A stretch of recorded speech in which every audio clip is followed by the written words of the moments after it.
Yo, what's going on, guys? KrispyFlakes here. For today's video, we have 7 NBA guards, forwards, and centers who won't be starters by the end of the NBA season.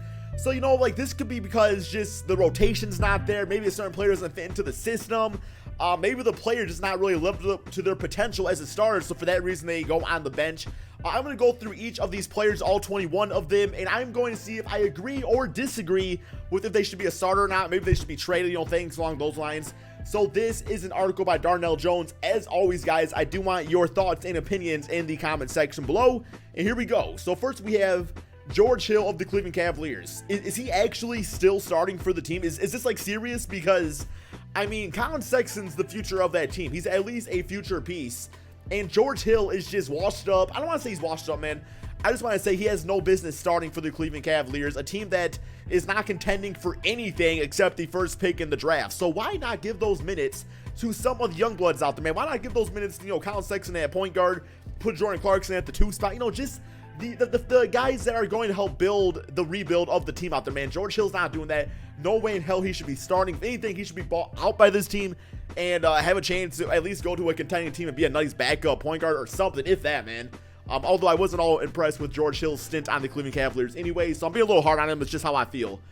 Next up, we have Juan Hernangomez of the Denver Nuggets. Yeah, the big reason he's starting right now is because there's been times where Torrey Craig has played the small forward position. Also, I believe Will Barton is injured right now. If not, then he's at least coming off injury, and he's probably going to be the small forward of the team because, you know, you got Gary Harris at the 2 spot, and then you've got Jamal Murray at the point guard position. Juan Hernangomez, you know, I've watched a few Denver Nugget games out there. He makes a nice hustle play every now and then, can knock down a shot, but I mean, definitely not a guy you want to be starting on a team like the Nuggets, who are looking to contend for an NBA championship, man. I mean, they've been that type of team this season, so Juan will definitely be a big flaw in that starting lineup if he was to remain the starter for the entire NBA season. Plus, we don't exactly know what Michael Porter Jr. is going to do when he comes on this team. If he does come back this season, he might not even play till next year. Next up, wow, I totally disagree with this one, man. Nikola Vucevic of the Orlando Magic. All right, let's get this straight, man. This dude has been like a 20-plus point per game scorer, gets like 11, 12 rebounds per game, good passing big man, can stretch the floor. I understand if the Magic want to eventually be like, okay, we want to invest in Mo Bamba, which there's not really any big reason to do that as of right now because he's so young, and it's like, just, you know, get your feet wet at the NBA right now and maybe next season start when Vucevic is on a contract year and maybe looking to go to a different team. Now, let's say the Magic do want to go the direction of Bamba, then you trade Vucevic. You don't bench a guy like that because, for one, he has trade value. His contract's only like $12 million this season, plus it's expiring, which is enticing some teams out there. So yeah, there's no way this guy falls out of the starting lineup. If anything, he becomes a starting center for a different NBA team. But yeah, man, that would be absolutely stupid and ridiculous if the Magic decided to bench him for Bamba during the NBA season. Next up, we have Markelle Fultz of the Philadelphia 76ers. Last I heard, he's going to see a shoulder specialist. So I don't know if that means the end of his NBA season. I don't know if that's just the 76ers writing him off and being like, okay, we're done. It's not working. I don't know what to think of Markelle Fultz. He should not be starting for this 76ers team, though. It needs to be JJ Redick. Redick needs to be in the backcourt with Ben Simmons. It's just the perfect fit. Fultz doesn't make any sense at all, especially now that Jimmy Butler's on the team, who can, you know, do a little ball handling himself. So yeah, Fultz needs to be on the bench, or he needs to be the starter for a rebuilding team, not the Philadelphia 76ers. Next up, we have PJ Tucker of the Houston Rockets. I'm all for the Rockets going out there and making a big-time trade, not for like a superstar, but just for something else out there. You know, a different person for that small forward, power forward position. PJ Tucker's good. I know his defense can be solid and stuff like that, but at this point in the NBA career, I think for the Houston Rockets, he needs to probably come off the bench as a 6-man, which there's nothing wrong with that. I mean, it would allow him to be like the player he's been in the past because he'll be playing more limited minutes, therefore would be able to utilize more energy, you know, in any given go out there to kind of shut down the opposing players. So yeah, I could see this happening eventually. Next up, we have Damian Jones and the Golden State Warriors. Well, we all know DeMarcus Cousins coming back, so do y'all think Damian Jones is starting over DeMarcus Cousins? Did not think so. But with that being said, let's give props where props are due. Damian Jones has been a nice little addition to the roster for the Golden State Warriors, getting some minutes out there and just kind of holding down the position until Boogie's ready to go. I've been happy with his style of play. Bryn Forbes of the San Antonio Spurs, not gonna lie, man, did not even know he was starting. Is he starting at point guard right now? Because I know they also have Derek White on that team.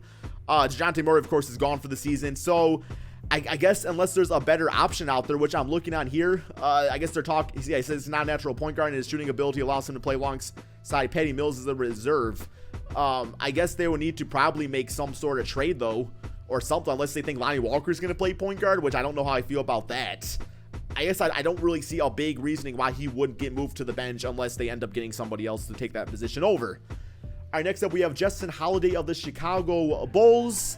I didn't even realize that he was starting either, man, because I thought you have Chris Dunn, Zach LaVine, Jabari Parker, Bobby Portis, and Wendell Carter. Unless, is Jabari coming off the bench now or something like that? I know he wasn't working out the small forward position.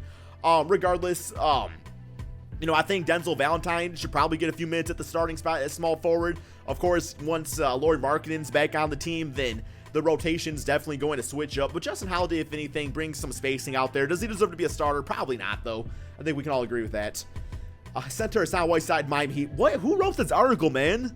Hassan Whiteside, this dude's, I believe, leading the league in blocks. Getting like 14 rebounds per game. He just came off a 2020 game at the making of this video. So, yeah, he's definitely going to be starting.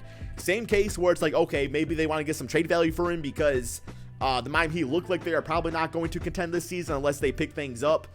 If that's the case, then yeah, you trade him to a different team. But once again, man, Hassan Whiteside's going to start wherever team he goes to. He's definitely earned that this season, man. Next up, we have guard Rodney Hood of the Cleveland Cavaliers. You know, I don't know what his contract situation is because he just re-signed with the Cleveland Cavaliers, right? Or was it a qualifying offer? I guess I'm not really sure in that regards. But yeah, man, like Rodney Hood, I don't know what happened to this man's confidence. Ever since he left the Utah Jazz, he just seems to not, like, care. I don't know if he cares. He just seems nervous. He just doesn't have confidence. And I think as far as the line needs to go for the Cavaliers, it needs to be Colin Sexton, probably Jordan Clarkson at the 2, and let's say Cedi Osman at the 3, and then probably Larry Nance, Tristan Thompson at the 4 and 5 until Kevin Love comes back, of course. Rodney Hood, I feel like with that confidence, like being a 6-man in that case might be good for him, actually. We can just kind of focus on coming off the bench and stuff like that. Next up, we have Nicholas Batum of the Charlotte Hornets. So as of right now, Miles Bridges has like a 14% usage rate, which is really low. He's averaging about 7-8 points per game and is shooting pretty good from the field in the shots he gets up there. So I'm waiting for the Charlotte Hornets to give this man his minutes out there. I don't know when it's going to be. Batum, we all know what he is at this point in his career, and that is a guy that is severely overpaid. So I guess if you want to make the man work for his money, sure, you start him right there. But I'm waiting for this Hornets team to slowly work Miles into that starting small forward position role. Next up, we have Enes Kanter of the New York Knicks. I don't see him getting benched anytime soon. I guess Mitchell Robinson's been a nice, player for this Knicks team. For as far as I've seen, I've not watched a lot of Knicks basketball. I've just seen a lot of like Twitter people say that Mitchell Robinson's been nice. But I don't know if he'll be nice enough to take over that starting spot from Enes Kanter. Do I see him being a starter in the future? Sure, why not? And maybe it comes down to like the last like half or quarter of the NBA season, and they're like, okay, we want to give the young bloods the starting minutes. We want to start to like grooming them. So I could see that happening, but not anytime soon. Patrick Beverley of the LA Clippers. I could have swore Shai Gilgeous-Alexander was the starting point guard of that team. I could be wrong on that, but if not, Shai definitely deserves to start, at least eventually. He's been one of the most impressive rookies. And I thought he was actually be a guy that was going to take a few seasons to really get into himself out there. But I know he's averaging like around like 10, 11 points, getting like 5-6 assists and rebounds out there, shooting very nicely from the field. So yeah, Patrick Beverley, I think at this point in his career is probably just a nice 3-and-D point guard off the bench. Probably should not be starting. But the Clippers are in first place at the making of this video, guys. Keep in mind, I'm making this video on 11/21, so I don't know how the standings have changed since then. Okay, next up we have forward Otto Porter Jr. of the Washington Wizards. Can you guys imagine benching a $100 million player? It's not going to happen. It's not, because you're not going to start like Kelly Oubre over him or anything like that. But Otto Porter needs to pick things up. He's averaging like 10 points per game, shooting a career low in 3-pointers, and just looking like, dare I say, a bust based off his contract. A man that got paid his money and now he's just giving up on his team, or I don't know what it is, man. The whole team's really been slumping though. But yeah, man. Tristan Thompson, the Cleveland Cavaliers, no, he's not going to get benched. He's actually, you can argue saying he's been the best player for the Cavaliers this season, averaging a double-double, like 10 points, 10 rebounds, which isn't like crazy impressive. And it's also not crazy being the best player for the Cleveland Cavaliers. But I don't, Zizic, I guess he's not going to start over Tristan. Larry Nance, I guess if you want to go like Kevin Love, Larry Nance front court, sure, why not? But there's no way, man, that he's going to get benched for Larry Nance. Rajon Rondo, Los Angeles Lakers, I'm pretty sure this has already been put into play.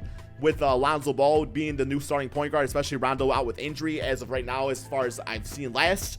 So yeah, I think that streak should definitely continue. Lonzo Ball in the starting lineup has led to some good things happening for the Los Angeles Lakers. They're starting to win some games out there with LeBron James and stuff, of course. So yeah, Rondo probably belongs on the bench right now. Forward Gordon Hayward, the Boston Celtics. This one right here, man, I don't know what to think. Because Gordon Hayward, it's going to take him some time to come back and be the player he was once on the Utah Jazz. But if you're putting him into a bench role and giving him a minutes restrictions, he's never really going to catch the flow of the NBA game. But at the same time, you got to look at it in the perspective of the Celtics. How long are they willing to wait on this? Because we know what this team was last season without Gordon Hayward. And like Jaylen Brown, you got Jason Tatum out there. As far as the 4 spot, it's just like Jason at the 4 spot doesn't really seem right. Neither does Gordon Hayward. So I think Gordon Hayward probably needs to be on the trade block. And I'm not saying that because he's a bad NBA player. I'm just saying because the Celtics, they do not need him, guys. They plain and simply do not need him. Honestly, a good trade for him, like a straight up trade, and it would need to be an agreement on both teams. But why not like a trade like Gordon Hayward to the Pelicans for Mirotic? Because of course or maybe even Julius Randle, I guess, just because the Pelicans, they need wing help. They have Etuan Morris, their only small forward on that team right now, listed at 6'4". So it's like, yeah, Mirotic has been nice for the Pelicans, but like it would help solidify their rotation. Of course, Anthony Davis and Julius Randle could start together. So just something to consider, I guess, man. I don't know how both teams would feel about that. Jonas Valanciunas of the Toronto Raptors, he's already not starting. They have elected to go with a small ball lineup with Serge Ibaka at center, Pascal Siakam at the power forward position. Looked like a guy that could win most improved player, by the way. And Valanciunas has been very mature about coming off the bench. He's still like splitting minutes with Serge Ibaka. I believe they're both getting like 24 minutes a game or something around there. And it's been leading to success for the Toronto Raptors. Next up, we have guard Isaiah Thomas of the Denver Nuggets. Yeah, I think he should just get cut from the team. Nothing against him, but have him sign somewhere else where he's actually going to play. Monte Morris has been absolutely unbelievable for the Denver Nuggets. Don't mess with chemistry. It's fine. No reason to bring Isaiah Thomas into this rotation at all. Kyle Kuzma of the Los Angeles Lakers. Is he not? I thought he was starting right. All right, I thought he was on the bench right now, man, because you got Lonzo Ball, I believe KCP, LeBron Ingram, and JaVale McGee. So I think this is just wrong. I guess he's not starting as far as I've last seen. Maybe he isn't. I haven't watched Lakers in a few days, so you guys let me know that in the comment section below. And finally, we have John Henson, the Milwaukee Bucks. Well, he's out with injury right now, so when he does come back, there's no way he's going to be starting, especially with Brook Lopez shooting a career high in 3, being literally, man, like the best shooting big man in the entire NBA right now. Splash Mountain, as they like to call him out there. And then what we're going to see is Thon Maker get a chance to prove himself out there. So if Thon Maker shows that he can, like, do some things, and you might even see John Henson falling out of the rotation, but I don't think that's going to happen. But yeah, guys, give me your thoughts on some of these in the comment section below. As far as this article goes, there definitely was some wrong ones here, but for the most part, it was pretty accurate. But thank you all so much for watching. Be sure to drop that like, subscribe if you're new to my channel, and peace out, my friends.